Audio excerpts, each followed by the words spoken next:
Chapter 3 Edmund and the Wardrobe. Lucy ran out of the empty room into the passage and found the other three. "It's all right," she repeated. "I've come back." "What on earth are you talking about, Lucy?" asked Susan. "Why," said Lucy in amazement, "haven't you all been wondering where I was?" "So you've been hiding, have you?" said Peter. "Poor old Lou, hiding and nobody noticed. You'll have to hide longer than that if you want people to start looking for you." "But I've been away for hours and hours," said Lucy. The others all stared at one another. "Batty," said Edmund, tapping his head. "Quite batty." "What do you mean, Lou?" asked Peter.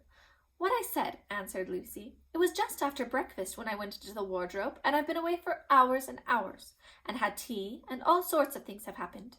"Don't be so silly, Lucy," said Susan. "We've only just come out of that room a moment ago, and you were there then." "She's not being silly at all," said Peter. "She's just making up a story for fun. Aren't you, Lou? And why shouldn't she?" "No, Peter, I'm not," she said. It's a magic wardrobe. There's a wood inside it, and it's snowing, and there's a faun and a witch, and it's called Narnia. Come and see." The others did not know what to think, but Lucy was so excited that they all went back with her into the room. She rushed ahead of them, flung open the door of the wardrobe, and cried, "Now, go in and see for yourselves." "Why, you goose," said Susan, putting her head inside and pulling the fur coats apart. "It's just an ordinary wardrobe. Look, there's the back of it." Then everyone looked in and pulled the coats apart, and they all saw, Lucy herself saw, a perfectly ordinary wardrobe. There was no wood and no snow, only the back of the wardrobe with hooks on it. Peter went in and rapped his knuckles on it to make sure that it was solid. "A jolly good hoax, Lou," he said as he came out again. "You have really taken us in, I must admit. We half believed you." "But it wasn't a hoax at all," said Lucy. "Really and truly, it was all different a moment ago. Honestly, it was. I promise." "Come, Lou," said Peter. "That's going a bit far. You've had your joke. Hadn't you better drop it now?" Lucy grew very red in the face and tried to say something, though she hardly knew what she was trying to say, and burst into tears. For the next few days she was very miserable. She could have made it up with the others quite easily at any moment if she could have brought herself to say that the whole thing was only a story made up for fun. But Lucy was a very truthful girl, and she knew that she was really in the right, and she could not bring herself to say this. The others who thought she was telling a lie, and a silly lie too, made her very unhappy. The two elder ones did this without meaning to do it, but Edmund could be spiteful, and on this occasion he was spiteful. He sneered and jeered at Lucy and kept on asking her if she'd found any other new countries and other cupboards all over the house. What made it worse was that these days ought to have been delightful. The weather was fine, and they were out of doors from morning to night, bathing, fishing, climbing trees, and lying in the heather. But Lucy could not properly enjoy any of it.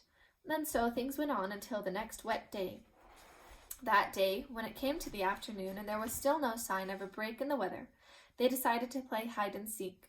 Susan was it, and as soon as the others scattered to hide, Lucy went to the room where the wardrobe was. She did not mean to hide in the wardrobe, because she knew that would only set the others talking again about the whole wretched business. But she did want to have one more look inside it, for by this time she was beginning to wonder herself whether Narnia and the faun had not been a dream.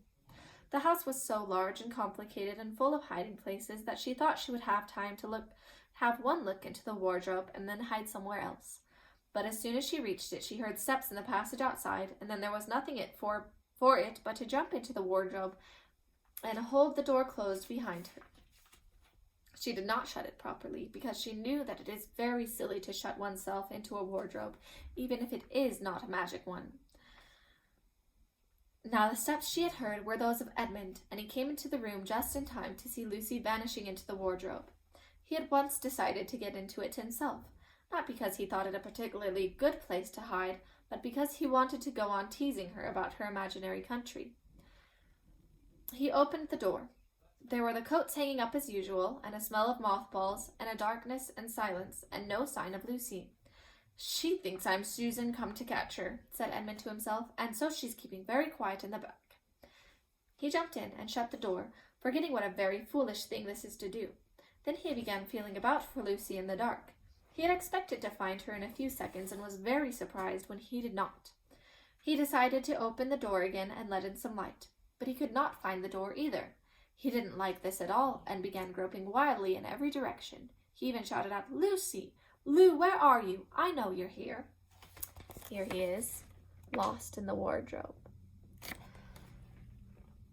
There was no answer, and Edmund noticed that his own voice had a curious sound. Not the sound you expect in a cupboard, but a kind of open-air sound. He also noticed that he was unexpectedly cold, and then he saw a light. Thank goodness, said Edmund. The door must have swung open of its own accord. He forgot all about Lucy and went towards the light, which he thought was the open door of the wardrobe. But instead of finding himself stepping out into the spare room, he found himself stepping out from the shadow of some thick, dark fir trees into an open place in the middle of a wood. Here he is, in the middle of the forest. There was crisp, dry snow under his feet, and more snow lying on the branches of the trees. Overhead there was pale blue sky, the sort of sky one sees on a fine winter day in the morning. Straight ahead of him he saw between the tree trunks and the sun just rising, very red and clear. Everything was perfectly still, as if he were the only living creature in that country. There was not even a robin or a squirrel among the trees, and the wood stretched as far as he could see in every direction. He shivered. He now remembered that he had been looking for Lucy, and also how unpleasant he had been to her about her imaginary country, which now turned out not to have been imaginary at all. He thought that she must be somewhere quite close, and so he shouted, Lucy! Lucy, I'm here too! Edmund! There was no answer. She's angry about all the things I've been saying lately, thought Edmund, and though he did not like to admit that he had been wrong, he also did not much like being alone in this strange, cold, quiet place. So he shouted again, I say, Lou, I'm sorry I didn't believe you. I see now you were right all along. Do come out. Make it Pax. There was still no answer. Just like a girl, said Edmund to himself, sulking somewhere and won't accept an apology. He looked round him again and decided he did not much like this place, and had almost made up his mind to go home when he heard, very far off in the wood, a sound of bells.